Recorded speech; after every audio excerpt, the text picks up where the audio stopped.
With all the controversy of the Luka Doncic trade starting to die down just a bit, I want to talk about one of the biggest winners in the entire trade. And with the recent play of Austin Reaves, it's almost a guarantee that he will be one of the best offensive third options in the NBA.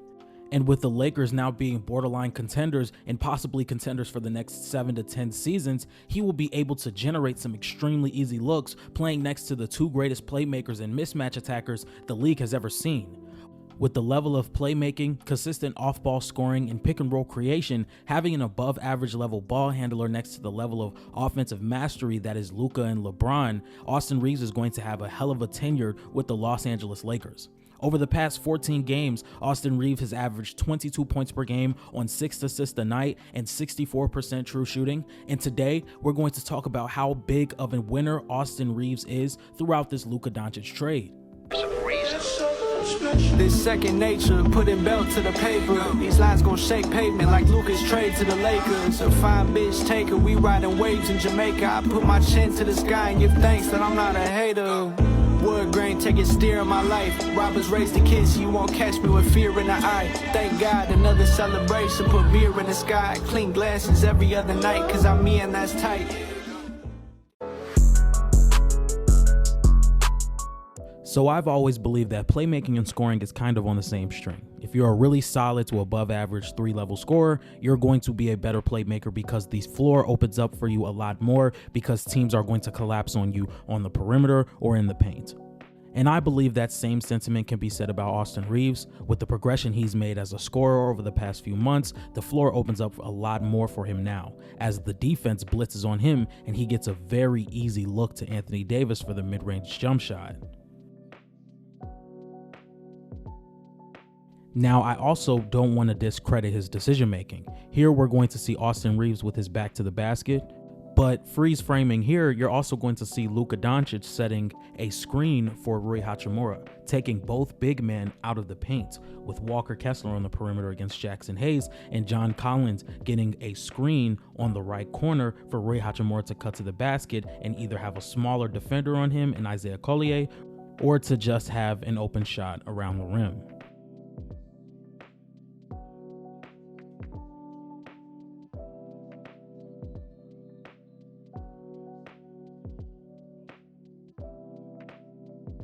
We're also going to talk about Austin Reaves' pick and roll scoring a bit later, but with the tight ball handle and the speed that he's able to turn the corner, it has to have some type of backline help, and that leaves an open man in Dorian Finney-Smith to finish around the rim.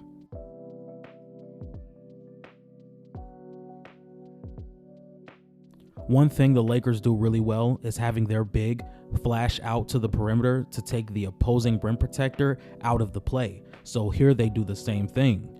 Just watching this play come about, Gabe Vincent is going to bring the ball up the floor and Austin Reaves is going to flash towards it. And with Rudy Gobert being the lone rim protector for the Minnesota Timberwolves on the floor right now, Anthony Davis being on the perimeter makes it easier for Anthony Davis to set this back screen and Gabe Vincent getting the easy layup and Austin Reaves hitting him in stride. Here we're going to see a two-man action between Austin Reaves and Jackson Hayes that takes up 3 defenders of the New York Knicks.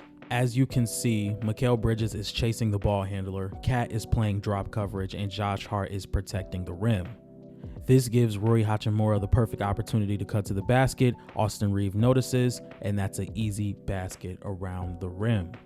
And I'm much higher on Austin Reaves now than I ever have been for the simple fact that he's going to be playing with Luka Doncic and LeBron James, two guys that are consistently able to get wide open looks for their supporting cast, whether it's Rui Hachimura, Dorian Finney-Smith, Gabe Vincent, Dalton Knecht, or Austin Reaves. And if we look at the play that Austin Reaves has provided over the past few months, he is more than capable of attacking closeouts, creating advantages, playmaking, pulling up and shooting, and getting to the basket and finishing through contact. So now you're telling me Austin Reaves, with all the improvements he has made to his game, half of his looks now are going to be when the defense is in rotation and they're not at an advantage. Life is going to be much easier for Austin Reaves, and he's going to take advantage. Austin Reeves shows an incredible feel to the game when he's in the pick and roll, getting to the free throw line, rising up for mid-range pull-ups, rising up for jump shots. Here, we're going to see him receive a screen from Anthony Davis. He's going to attack the rim at a very high speed, and then once he feels a hand in his possession, he's going to rise up for the jumper, finish through contact, and get the extra free throw after. Or just being able to really attack drop coverage type of lineups in pick and roll where he receives the screen from Anthony Davis. Kristaps is going to play drop, so Austin Reeves is going to set his feet and make the jump shots. Or if we take a look at this clip where he's being guarded by a much bigger defender, well, he's going to get switched on to Andrew Wiggins, where he receives the screen from Anthony Davis. Andrew Wiggins does a decent job fighting through it. He's going to get Andrew Wiggins on his hip here, and now he's getting to the free throw line plus the shot make.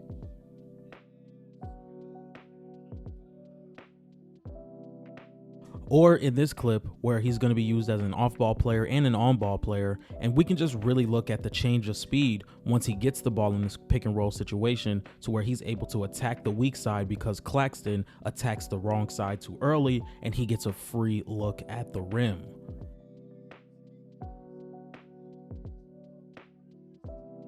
Here's another look at Austin Reeves attacking drop coverage. Here he's going to receive a screen from Anthony Davis. Ivica Zubac is going to drop down way too far. Austin Reeves is going to rise up for the running floater, and it's just a simple bucket.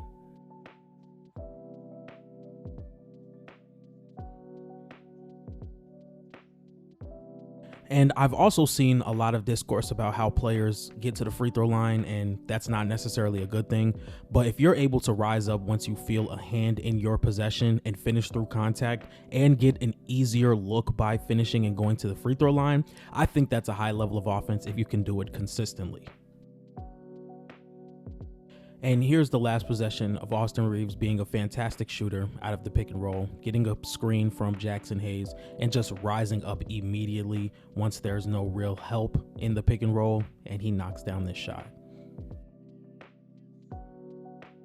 So with the level of perimeter players that Austin Reeves will now be playing with, it's very important that he has a potent off-ball game to where he can catch and shoot, attack closeouts, and make plays off the catch when the defense is in rotation.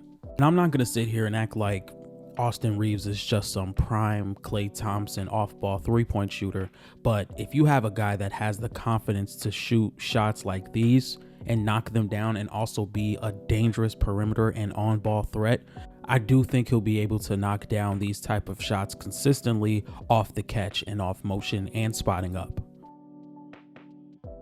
Now, in totality, this Lakers team is probably the biggest projection-based team in the NBA right now because we haven't really seen them all play together when all cylinders are firing. Luka Doncic is still getting back into the groove of playing basketball after missing multiple weeks to a month of basketball, and I think Austin Reeves and LeBron James are also going to bring a lot to this offense, and they're going to be one of the better offenses in the league. And having Austin Reeves as a pick-and-roll creator, a closeout attacker, a mismatch attacker, somebody that can get to the free throw line, and play in the mid-range, I think that translates to the playoffs. I do think his looks are going to be a lot easier, and I think Austin Reeves benefits a lot from Luka Doncic being on the Los Angeles Lakers. So when we look at some of the players or individual people who have won from this Luka Doncic trade, one, JJ Redick getting a franchise player at 25 years old coming to the Los Angeles Lakers, Adam Silver being able to have one of the best Euro players in NBA history come to the Los Angeles Lakers when it looks like Euro players are going to be taking over the NBA over the next 10 to 15 seasons. And we also have to talk about Austin Reeves. Austin Reeves is going to be one of the best third options in the NBA, and he's going to fill that role perfectly.